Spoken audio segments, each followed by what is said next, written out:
pusiste por obra su juicio, busca justicia, busca mansedumbre. Quizás seréis guardados en el día del enojo de Jehová.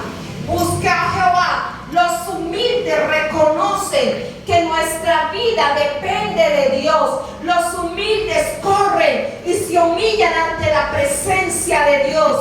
¿Saben por qué? Porque están reconociendo que el único que nos puede librar del día de la ira es ¿quién? Nuestro amado Padre Celestial. Amén. Pero si no corremos a la presencia de Dios, muchachos, ¿quién nos podrá librar? ¿Quién nos podrá librar? Y los días que se acercan no son días buenos. Cielo y tierra pasará y la palabra de Dios no no pasará. La palabra de Dios dice que ni una tilde ni una jota no se cumplirá. Amén. Porque Gaza será desamparada y Ascalón saquearán, a Sadón en pleno día y Acrón será desarraigada. Amén. Yo hoy escuchaba cómo está Israel y literalmente Gaza es un país que será desolado. Juan, me pone los videos por favor. Y la palabra de Dios se está cumpliendo. Y yo decía, Señor, yo no había leído esto. Mire, muchachos, lo que está pasando en cuevas, cavernas, bombardeos. Amén. Mire cómo está esta ciudad destruida. Y la palabra de Dios es la tierra de Israel, y en particular su capital. Os expulsarán de las sinagogas, y aún viene la hora cuando cualquiera que os mate pensará que rinde servicio a Dios. Ellos creen que están peleando por una religión, por agradarle a Dios. Muchachos, ahí hay temor de Dios. Son cantidades de niños que están muriendo, cantidades de personas que se están ellos mismos amotinando. Mire, muchachos, la guerra tan horrible que hay. Y la palabra de aquí se está cumpliendo. Juan 16, del 2 al 4. Y os expulsarán de las sinagogas, y aún viene la hora cuando cualquiera que os mate pensará que rinde ¿qué? Servicio a Dios. Mire, mas lo he dicho estas cosas para que cuando llegue la hora os acordéis que ya lo había ¿qué? Dicho. Ya Jehová nos había advertido a través de su santa palabra estos acontecimientos que apenas están empezando. Apenas están empezando, muchachos. No es meterle terror a la gente, pero muchachos, busquemos ese regalo tan maravilloso que es la salvación y cuidémoslo ¿con qué? Con temor y temblor. Con temor y temblor. Ese regalo tan maravilloso que es la salvación, ese regalo tan maravilloso que nos dio Jesús a través de su sangre preciosa, a través de su carne desgarrada. No lo descuidemos, no lo descuidemos. Que este templo cada día viva en santidad. No vivamos como a nosotros nos parezca, vivamos como le agrada a nuestro Padre Celestial. Amén. Amén.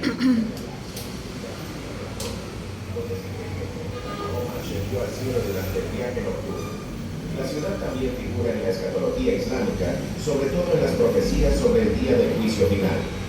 A pesar de su importancia para las tres religiones, el control y el acceso a Jerusalén ha sido un tema polémico, causante de siglos de conflicto. El estado político actual de Jerusalén refleja este conflicto, con la ciudad vieja dividida en barrios judíos, musulmanes, armenios y cristianos.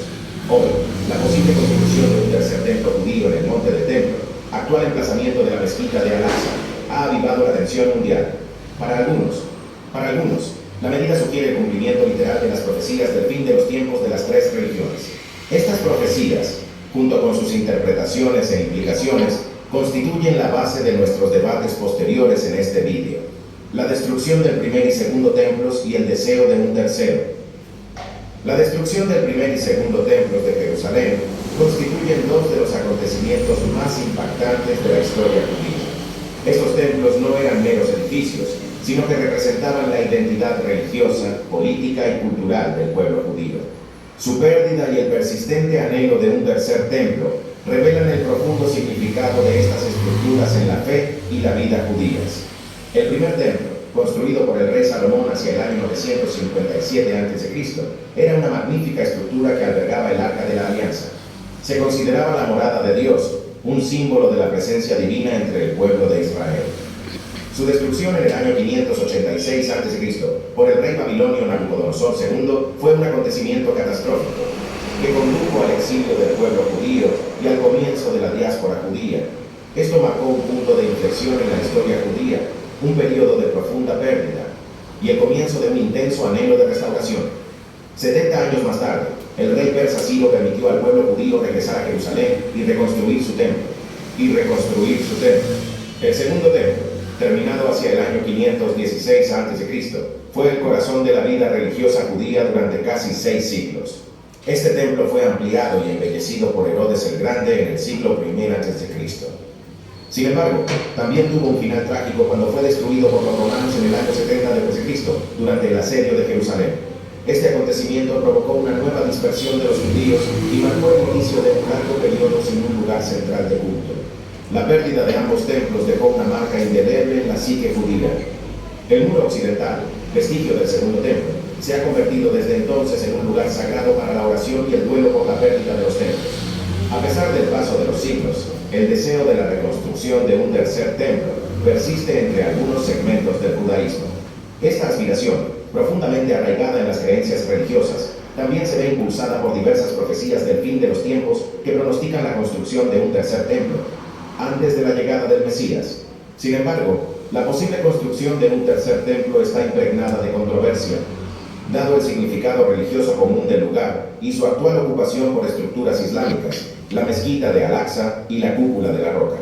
Las intensas complejidades interreligiosas y geopolíticas que rodean esta cuestión convierten la perspectiva de construir un tercer templo en un posible punto álgido, con repercusiones que podrían afectar al mundo entero. Pasos recientes hacia la construcción del tercer templo. En los últimos años, algunos grupos religiosos y políticos de Israel han dado varios pasos que sugieren un movimiento hacia la construcción de un tercer templo. Estas acciones, aunque controvertidas, son vistas por algunos como el cumplimiento de profecías bíblicas asociadas con el fin de los tiempos. Entre los pasos significativos está la cría de una novilla roja, un animal ritual cuyas cenizas son necesarias para la purificación del pueblo judío, según Números 19, 1, 10 de la Torá. La novilla roja debe ser completamente inmaculada, sin ningún defecto físico y nunca sometida a un yugo. Una criatura así es extremadamente rara, y su existencia se considera un requisito previo para la construcción de un tercer templo. En 2018, el Instituto del Templo, una organización religiosa dedicada a todos los aspectos del Santo Templo de Jerusalén, anunció el nacimiento de una novilla roja certificada, alimentando las especulaciones sobre la inminente construcción de un tercer templo. Además, se han incrementado los esfuerzos para la formación de Kohanim, sacerdotes, para el servicio del templo. El Instituto del Templo, junto con otras organizaciones similares, ha creado escuelas para formar a los descendientes de la antigua clase sacerdotal en la realización de los rituales del templo. Esto incluye instruirlos en las complejas reglas relativas a los sacrificios y rituales del templo, que no se han realizado en más de 2000 años. La formación de los Kohanim significa los preparativos prácticos para restablecer los servicios del templo. También se están elaborando planes para la construcción del templo y su altar. El Instituto del Templo ha creado planos arquitectónicos, incluidos modelos informáticos tridimensionales detallados del tercer templo. Se ha extraído y preparado una enorme piedra angular para el tercer templo. Algunos consideran estas acciones como un progreso tangible hacia la construcción de un tercer templo, que, según ciertas interpretaciones de las profecías bíblicas, islámicas y judaicas, es una señal significativa del fin de los tiempos. Las medidas adoptadas no están exentas de detractores, tanto dentro como fuera de Israel, debido a la sensibilidad política y religiosa del Monte del Templo, donde se encuentran la mezquita de Al-Aqsa y la cúpula de la Roca. Sin embargo, Es innegable que las acciones están impulsando debates y preocupaciones sobre lo que esto podría significar para el futuro, la profecía del fin de los tiempos y el anticristo. La construcción del tercer templo está íntimamente ligada a las profecías del fin de los tiempos en el cristianismo, el islam y el judaísmo. Para algunos, estas acciones y acontecimientos recientes son señales significativas de que se acerca el fin de los tiempos, tal como se predice en las escrituras religiosas. En el centro de estas profecías está la figura conocida como el anticristo en el cristianismo y al-Masih ad-Dajjal en el islam.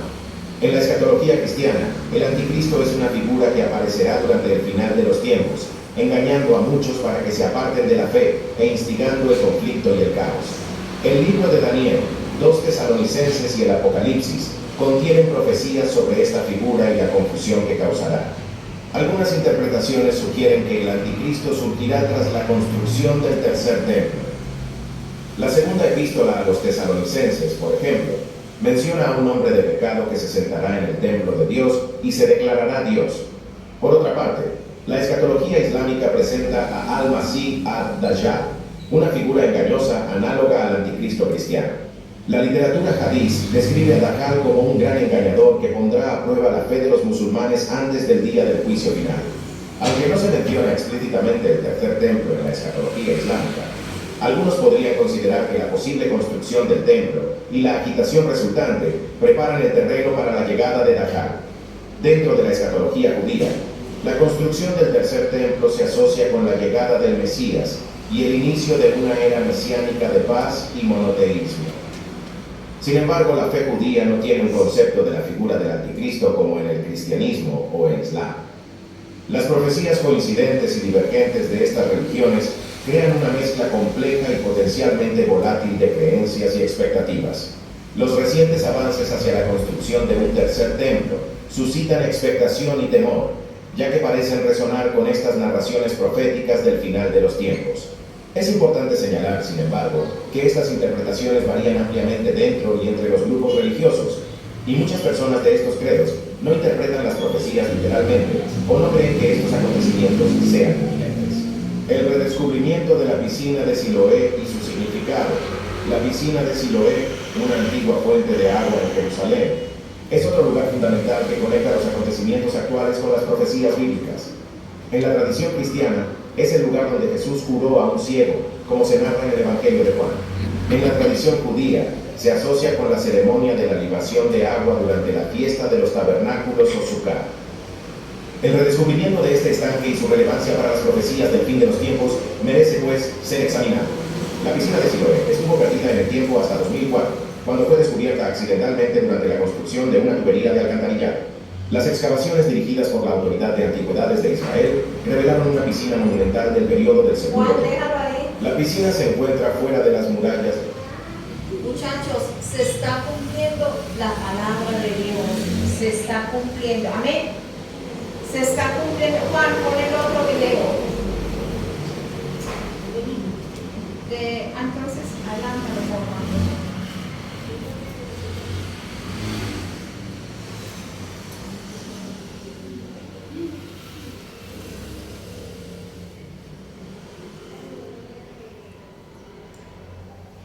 Muchachos, ¿qué están peleando allí? Una religiosidad, ¿cierto que sí? Y se están matando unos con los otros.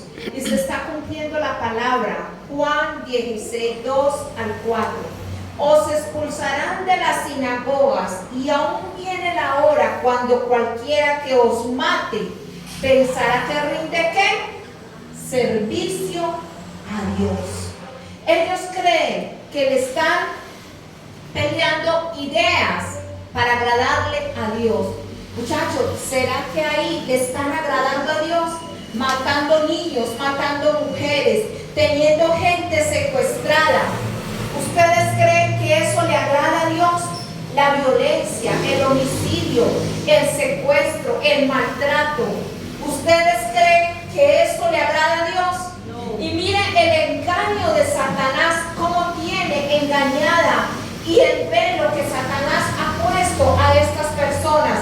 Uno dice que vendrá el falso profeta, que será un hombre. Otros dicen que es una vaca. Muchachos, ¿En qué cabeza de un ser humano se cabe que una vaca va a ser Dios? La vaca roja. Mire el engaño de Satanás, y están peleando por esa ideología, por esa mentira que Satanás le ha metido en la cabeza. Imagínense, una vaca roja. Ustedes se pueden imaginar la mentira de Satanás. Y asimismo, por ese estilo, Satanás engaña mucho a la humanidad. No busques a toda hora demonios, a toda hora tenés que leer la palabra, a toda hora tenés que estar orando. No vayas tanto, haz esto, haz aquello. ¿Es mentira o no es mentira de Satanás?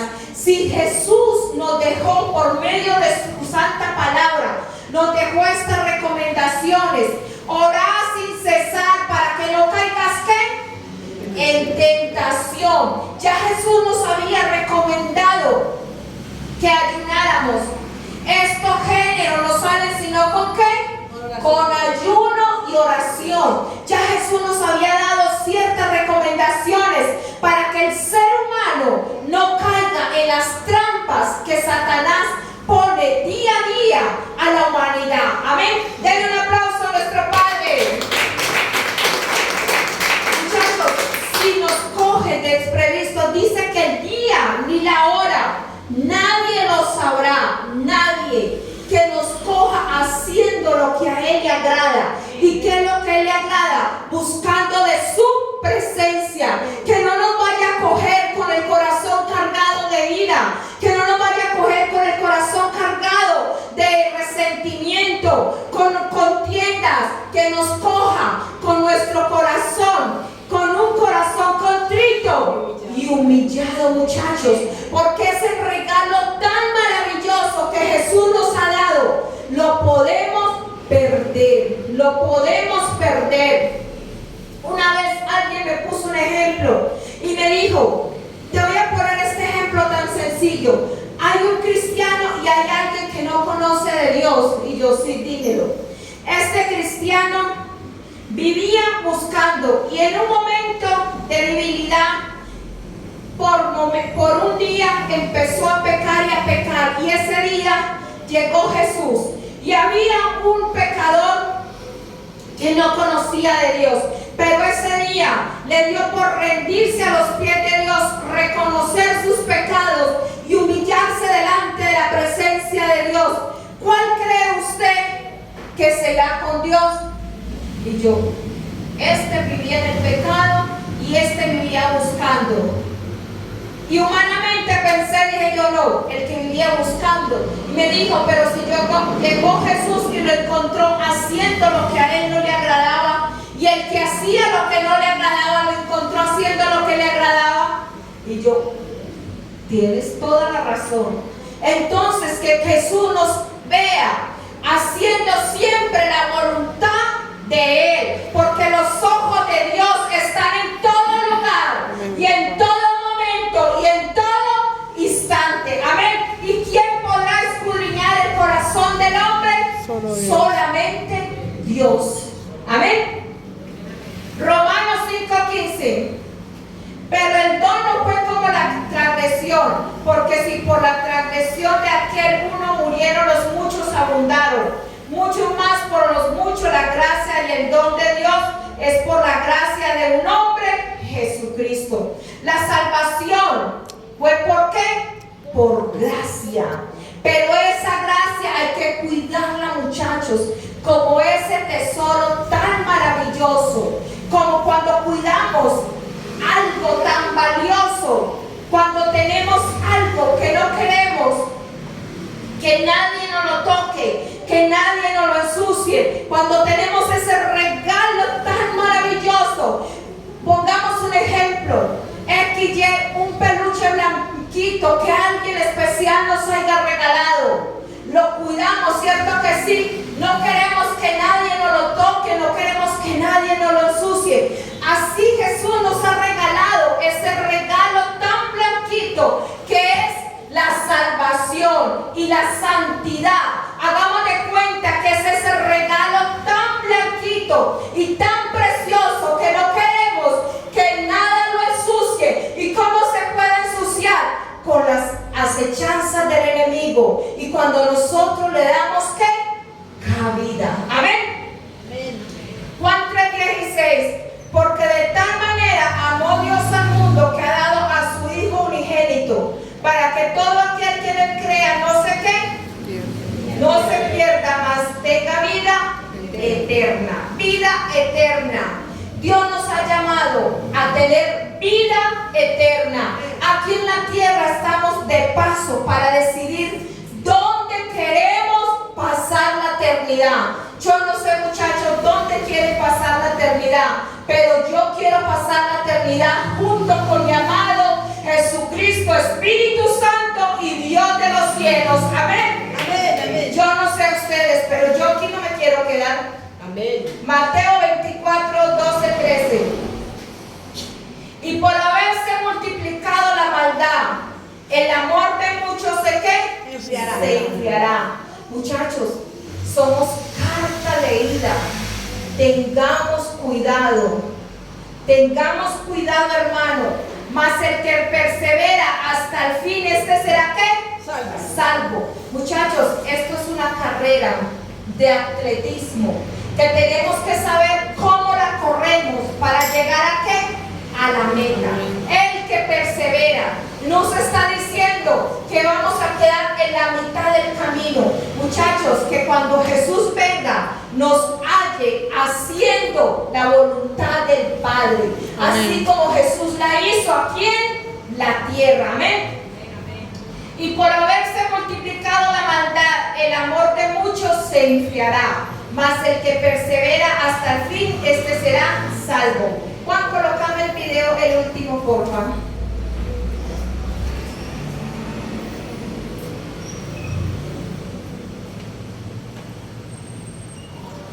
Los israelitas están conmocionados e indignados de que hombres armados hayan podido traspasar su frontera por sur con tanta facilidad y luego asesinar a los menos 1,200 personas quedan asesinadas.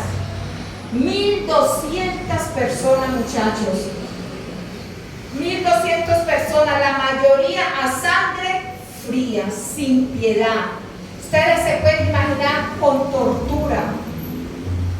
Los palestinos no solo a más están sufriendo la vestida de más de 2,000 bombardeos aéreos e israelitas contra Gaza, que han matado a más de 1,000 personas desde el sábado. Esta guerra se desató desde el sábado, imagínense, y lleva más de 2,000 personas.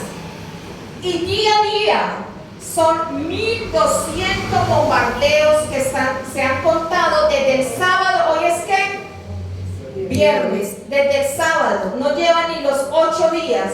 Van 2,000 personas muertas, 2,000 personas muertas, sin contar los que están secuestrados, sin contar los que quizás tienen torturando. ¿Y qué dijo el presidente? Que ya estaba cansado, de que fueran tan atacados. Y ahí donde se está cumpliendo la palabra: congregamos y meditamos nación sin pudor, antes que tenga efecto el decreto, el día se pasa como el tamo, antes que venga sobre vosotros el furor de la ira de Jehová. Muchachos, ¿ustedes creen que cómo está Jehová? Hastiado de tanta maldad, hastiado de la hipocresía de la humanidad, hastiado de ver tanta maldad, que muchos se profesan que son servidores de Dios y cómo están haciendo su propia voluntad. Mire estos días, ese pastor, cuántos niños había violado. Muchachos, ¿qué está pasando con la humanidad? Se ha perdido el temor por Dios. Se han perdido los valores. Y dice, se van a un púlpito a predicar normal. Se van a servir a Dios normal. Después de que quizás han dañado a las personas, han violado, han maltratado. Y llegan como No hay respeto por la palabra de Dios. No hay respeto por Dios. Como que si cuando la persona estuviera pecando, Dios no estuviera los ojos atentos para mirar. Y Dios es un Dios omnisciente, omnipresente y omnipotente.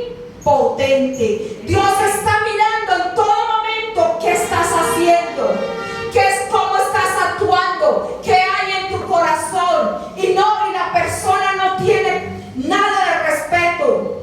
Peca y luego va y sirve normal.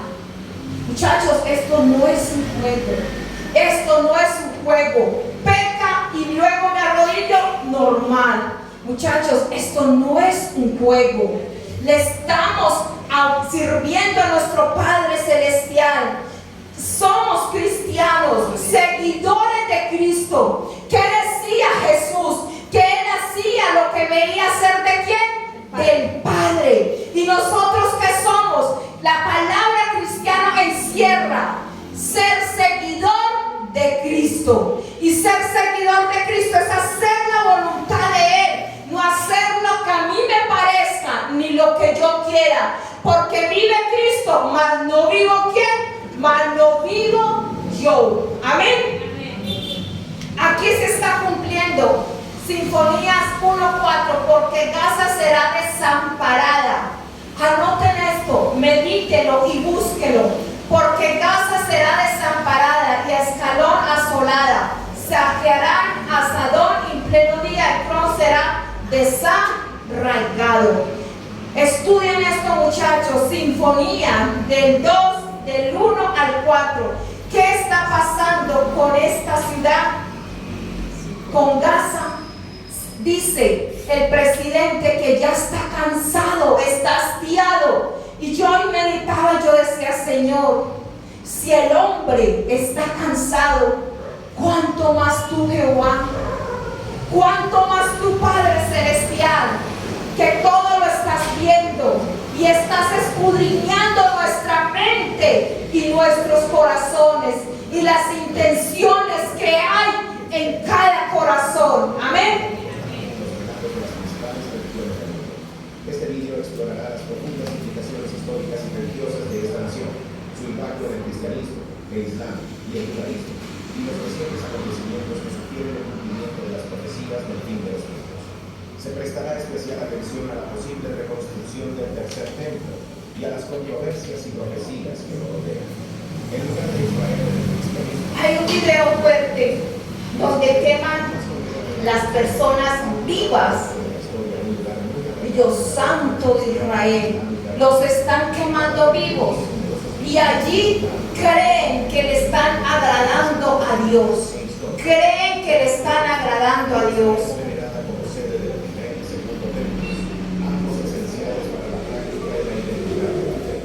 El primer templo, construido por el rey Salomón en el siglo X a.C., albergaba el Arca de la Alianza.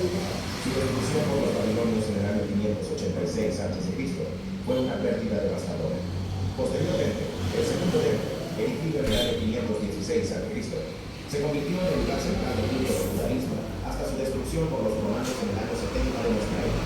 Estos acontecimientos marcaron profundamente la historia judía y dieron lugar a un antiguo deseo de reconstruir un tercer templo. Para los cristianos, Jerusalén reviste una importancia capital por su relación con Jesucristo. Es la ciudad donde Jesús pasó.